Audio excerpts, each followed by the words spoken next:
नमस्कार, मैं हूं सिमरन और आप देखना शुरू कर चुके हैं 4 PM। दोस्तों, एक और जहां अपने पीएम साहब 8 दिन के विदेश दौरे पे हैं, तो दूसरी ओर संघ की दिल्ली में बड़ी बैठक शुरू हो चुकी है। लेकिन इस बीच यूपी की सियासत से दिल्ली की कुर्सी पे कब्जा जमाने की सोच रखने वाले बाबा बुलडोजर को वापस मठ भेजने की तैयारी शुरू हो गई है। और ये सब कुछ ऐसे समय में हो रहा है जब आरएसएस और बीजेपी जी तोड़ कोशिश के साथ पीएम मोदी के दावेदारों की तलाश में जुटी हुई है। इसमें एक और जहां निशिकांत ने योगी आदित्यनाथ पे बड़ा राजनीतिक बम फोड़ते हुए गदर काट दिया है, तो दूसरी ओर अचानक अमित शाह के कुछ और टूल्स एक्टिव हो गए हैं। यूपी में अमित शाह के कौन से टूल्स एक्टिव हुए हैं, मोदी की कुर्सी पे किसका नाम फाइनल माना जा रहा है, ये सब कुछ हम आपको अपने इस रिपोर्ट में बताने वाले हैं। साथ ही इसमें भी चर्चा करेंगे कि संघ ने बीजेपी की अंदरूनी राजनीति को लेकर कौन सा बड़ा फैसला लिया है। दोस्तों, इस बात से बिल्कुल इनकार नहीं किया जा सकता है कि पिछले कुछ सालों में योगी का कद बीजेपी में बहुत तेजी से बढ़ा है। साल 2024 के लोकसभा चुनाव में यूपी में बीजेपी को भले ही झटका लगा, लेकिन विधानसभा उपचुनाव में योगी के नेतृत्व में पार्टी ने शानदार वापसी की।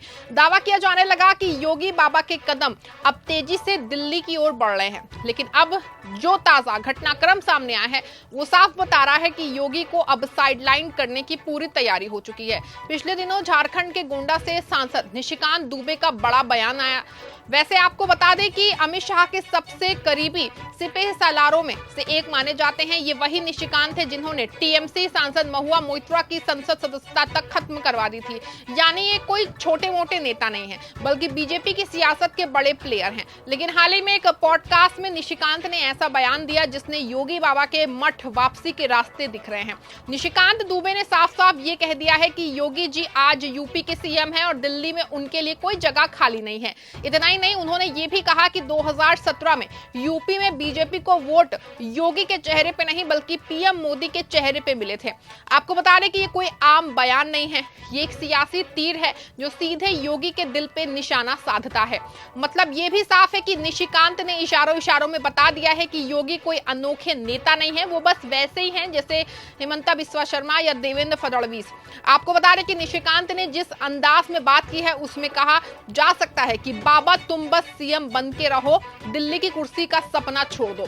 वैसे निशिकांत का ये बयान बीजेपी की अंदरूनी सियासत का एक बड़ा धमाका माना जा रहा है। सोशल मीडिया पे लोग इसे योगी की पंख कतरने की साजिश बता रहे हैं। कुछ लोग कह रहे हैं कि ये अमित शाह का मैसेज है जो निशिकांत के जरिए योगी तक पहुंचाया गया है। और क्यों ना हो, निशिकांत शाह के इतने करीबी हैं कि उनकी हर जगह हर बात को शाह की मर्जी का इशारा माना जाता है। लेकिन ये सिर्फ शुरुआत है। आपको बता दें कि निशिकांत के इस बयान के बाद यूपी की सियासत को पूरी तरह से हिला दिया है। माना जा रहा है कि ना सिर्फ अमित शाह की ओर से बल्कि योगी की ओर से भी सियासी तीर छोड़े जाने शुरू हो चुके हैं। निशिकांत दुबे ने जहां से योगी को जोर का झटका लगा है, तो दूसरी ओर योगी बाबा एक बार फिर से शाह के बहुत करीबी माने जाने वाले आशीष पटेल और अनुप्रिया पटेल की पुरानी पोटली खोलती है, जिसमें आशीष पटेल का भ्रष्टाचार के आरोप लगते रहते हैं। लेकिन अभी तक इस तरह की जांच शुरू नहीं हुई है। खबर है कि आशीष पटेल जल्द ही मंत्री पद छोड़ सकते हैं। दूसरी ओर अनुप्रिया और आशीष खुद को बैक करते हुए दिखा रहे हैं। एक और जहां अनुप्रिया पटेल ने अपने पति आशीष को राष्ट्रीय अध्यक्ष पद से हटा के राष्ट्रीय उपाध्यक्ष पद पे भेज दिया है। ऐसे में माना जा रहा है कि अपना दल सीधे योगी बाबा के खिलाफ बगावत करने की तैयारी में है।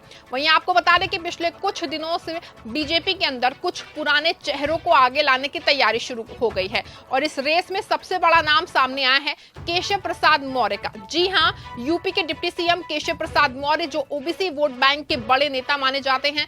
खबरें हैं कि बीजेपी अब केशव को यूपी की ड्राइविंग सीट पर बिठाने की प्लानिंग कर रही है। केशव मौर्य पहले भी यूपी बीजेपी के अध्यक्ष रह चुके हैं। 2017 में उनकी अगुवाई में बीजेपी ने यूपी में बम्पर जीत हासिल की। अब पार्टी फिर से उनके ओबीसी चेहरे का इस्तेमाल करना चाहती है, खास के तब जब सपा का पीडीए पिछड़ा दलित अल्पसंख्यक फॉर्मूला बीजेपी के लिए चुनौती बन रहा है। ऐसे में साफ है कि यूपी में अब नया खेल शुरू हो चुका है। एक तरफ केशव मौर्य को सीएम की कुर्सी की रेस में लाया जा रहा है, दूसरी ओर अनुप्रिया और आशीष पटेल जैसे शाह के करीबी को भी एक्टिव कर दिया गया है। और इन सबके बीच योगी आदित्यनाथ को धीरे धीरे साइडलाइन करने की स्क्रिप्ट लिखी जा रही है। लेकिन सवाल दोस्तों ये है कि क्या योगी इतनी आसानी से हार मान लेंगे या फिर वो कोई नया दाव खेलेंगे।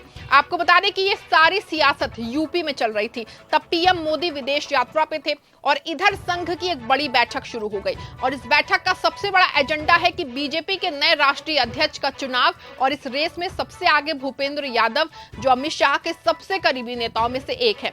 खबर है कि संघ और बीजेपी भूपेंद्र को नया राष्ट्रीय अध्यक्ष बनाने की तैयारी में है। आपको बता दें कोई छोटी बात नहीं है, भूपेंद्र यादव का नाम बीजेपी की अंदरूनी सियासत में शाह की ताकत का एक और सबूत है। पिछले एक साल से बीजेपी में एक नई परंपरा देखने को मिल रही है कि सारे बड़े फैसले अब पीएम मोदी की पसंद से नहीं बल्कि अमित शाह की पसंद से हो रहे हैं। दिल्ली के सीएम से लेकर नए प्रदेश अध्यक्ष तक हर जगह शाह के करीबी चेहरों को तवज्जो दी जा रही है और अब अगर भूपेंद्र यादव को राष्ट्रीय अध्यक्ष बनाया जाता है तो नाम इस बात का पक्का सबूत है कि शाह दिल्ली की कुर्सी की ताजपोशी की पूरी तैयारी कर चुके हैं। आपको बता दें कि निशिकांत दुबे का बयान, केशव मौर्य का उभार, अनुप्रिया पटेल की सक्रियता और अब भूपेंद्र यादव का नाम, ये सब एक बड़े सियासी मास्टर स्ट्रोक का हिस्सा है और इस मास्टर स्ट्रोक का मकसद है कि योगी को ये बताना है कि बाबा तुम यूपी तक सीमित रहो, दिल्ली का खेल तुम्हारे बस का नहीं है। ऐसे में दोस्तों साफ है कि शाह का प्लान साफ है कि वो दिल्ली की कुर्सी पे अपनी पकड़ मजबूत करना चाहते हैं और भूपेंद्र यादव का नाम शाह की उस रणनीति का हिस्सा है जिसे वो सालों से तैयार कर रहे हैं और इस रणनीति में योगी के लिए जगह नहीं है क्योंकि यूपी में यादव को जोड़ना ही सबसे बड़ा लक्ष्य है जो योगी राज में शायद संभव नहीं है। लेकिन माना जा रहा है कि योगी बाबा ने आशीष पटेल के जरिए मैसेज देने की कोशिश की है। आपको बता दें कि सोशल मीडिया पर भी ये जंग छिड़ी हुई है। कुछ लोग कह रहे हैं कि शाह और योगी के बीच ये वर्चस्व की लड़ाई है, कुछ लोग इसे मोदी के बाद की सियासत का ट्रेलर बता रहे हैं, लेकिन हकीकत यह है कि बीजेपी की अंदरूनी जंग अब खुल के सामने आ चुकी है और इस जंग में शाह पे पड़ना भारी नजर आ रहा है। लेकिन सवाल दोस्तों ये है कि क्या योगी चुप बैठेंगे या फिर वो कोई नया सियासी दाव खेलेंगे? आगे क्या होगा? क्या योगी वाकई अपने मठ की ओर लौट जाएंगे या फिर वो बीजेपी के सियासी खेल में कोई नया पैतरा अपनाएंगे? वैसे तो एक बात तो साफ है कि बीजेपी की सियासत अब पहले जैसी नहीं रही है। मोदी मैजिक का असर कम हो रहा है और पार्टी में शाह का दबदबा बढ़ता जा रहा है और इस दबदबे में योगी जैसे ताकतवर चेहरों को भी किनारे करने की कोशिश हो रही है। अब बता दें आपको संघ की बैठक में अगर भूपेंद्र यादव को अध्यक्ष बनाया जाता है तो शाह की सबसे बड़ी जीत होगी, लेकिन योगी के समर्थक चुप नहीं बैठेंगे। यूपी की सियासत में योगी का जलवा अभी भी बरकरार है और अगर वो चाहे तो वो बीजेपी के लिए बड़ी मुश्किल खड़ी कर सकते हैं। लेकिन बीजेपी ये है जहां सियासत का हर दाव सोच समझ के खेला जाता है और इस बार शाह ने जो दाव खेला है वो योगी को साफ मैसेज दे रहा है। सवाल बड़ा है कि क्या सच में अमित शाह मोदी की कुर्सी के दावेदार हैं? क्या अमित शाह का नाम चुनने देश और प्रदेशों की सरकारों पर असर नहीं पड़ेगा? क्या योगी बाबा इस तूफान में डट के मुकाबला करेंगे या फिर मठ की शांति चुन लेंगे? आप जो भी सोचते हैं कमेंट में जरूर बताइएगा। इस खबर को लाइक और शेयर भी करिएगा और हमारे चैनल पे अगर नए हैं तो चैनल को सब्सक्राइब भी जरूर कर लीजिएगा।